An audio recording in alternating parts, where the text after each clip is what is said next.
The next big Pixel launch is happening on August 13th, and we could be seeing at least 6 devices launching, including a Pixel Watch 3 now in 2 sizes, a second-gen Pixel Fold, an affordable Pixel 9 that might be the perfect phone for a lot of people, and a Pixel 9 Pro in both small and XL sizes.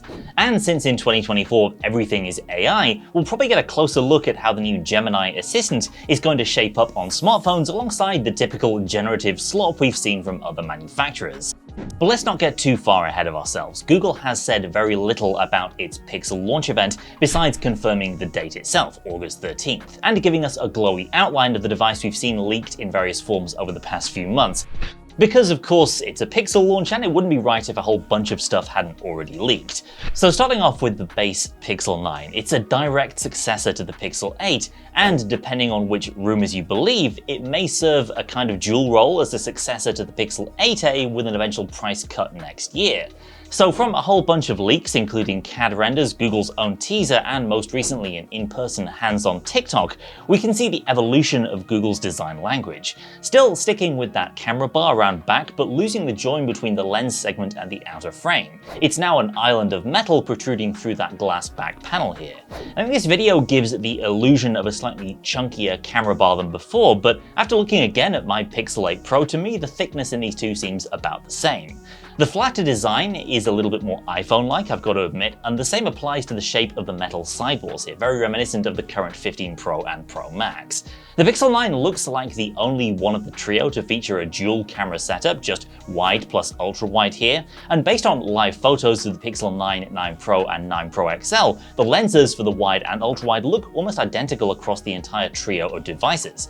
So I think there's a decent chance that these two cameras are identical across the entire range. There's little information on the camera hardware in any of these new Pixels though, besides the fact that both the 9 Pro and 9 Pro XL seem to use the same triple camera arrangement with wide, ultra-wide, and that crucial periscope telephoto. Color-wise, we've obviously got a rather striking pink variant for the regular Pixel 9. Other rumored colors for both the small and big boy versions of the 9 Pro include Jade, Obsidian, Peony, and Porcelain. The foldable once again looks like shipping in 2 fairly plain colorways, Obsidian and Gold Porcelain. All 4 phones are set to run a new Google Tensor G4 chipset, and earlier rumors had tipped this to be the first SoC completely designed by Google and manufactured by market leader TSMC. If you didn't know, up until now, Samsung has been helping out Google with a lot of the heavy lifting in terms of silicon, and Tensor's G1 through G3 have shared a lot in common with the company's own Exynos chips, which have decidedly middling reputations for efficiency and power consumption. So that was the original plan for Tensor G4, a clean break with Samsung, and potentially a more efficient chip as a result. However, according to a report from The Information, the Google and TSMC variant of Tensor G4, codenamed Redondo, wasn't ready on time. So what we have this year instead is another collab with Samsung. Take that for what it's worth. Early benchmark leaks point to a chip that's broadly in line with the performance of the Snapdragon 8 Gen 2 from 2023 in raw performance. If you're familiar with Google's previous Tensor chips, that shouldn't be a huge surprise. Google has never really chased benchmark numbers or raw horsepower. However, an upgraded modem should bring improved 5G performance while also adding satellite connectivity support, which is a feature we know Google is working on for Android 15. Interestingly, this benchmark entry is one of a couple of sources mentioning 16GB of RAM for the Pro variants of the Pixel 9, suggesting perhaps some sort of unique on-device AI magic requiring a lot of RAM, or just a bit of healthy future-proofing. Either way, it's nice to see. On the flip side, it looks like Google is sticking with 128 gigs of base storage for the Pixel 9, 9 Pro and 9 Pro XL at the very least. I'm not thrilled about that, especially considering the likely price of these phones and the fact that Apple and Samsung have already moved on to 256 as a baseline, so maybe next year.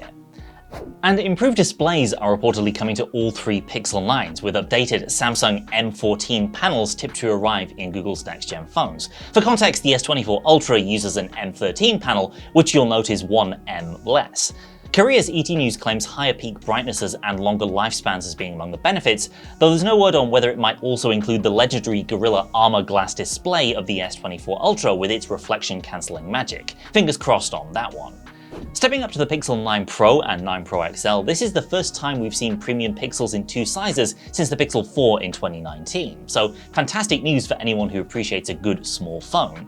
The Pixel 9 Pro looks like having a larger display than the regular 9, 6.3 inches versus 6.2, though the difference here is likely made up by slimmer bezels since the 9 and 9 Pro have about the same footprint. And for the 9 Pro XL, you're reportedly looking at a screen that's around the same size as the 8 Pro. Some early leaks pointed to this model having a 6.5-inch screen, which would have been smaller on paper than the 8 Pro. But since then, it's come to light this is likely just due to a discrepancy in the way the diagonal is measured in some of those early CAD renders. That display is also set to include an ultrasonic in-screen fingerprint sensor, a first for the Pixel, and actually a rarity in any non-Samsung phone. While ultrasonic sensors have been common in Galaxy flagships for years, few other brands besides Samsung have used this tech, which eliminates the need to light up your fingertip to scan it. So the most exciting thing about these new Pixels, I think, is the fact that you're able to get the full Pixel Pro experience in a smaller footprint this time around. Kind of makes sense given the Pixel series has really taken off in popularity in Japan over the past couple of years, and that's a market that really tends to favor smaller handsets. Of course, plenty of people in other places, myself included, will also appreciate a great Google phone in a smaller footprint. The Pixel Fold 2 is also due to break cover at the August event, which will see Google bringing its foldable launch schedule in line with its flat phones, and also bumping up the hardware 2 generations from the original Pixel Fold, which used the same Tensor G4 chip as the Pixel 7 series. The new Fold is said to pack the same G4 chip as the other Pixel 9s.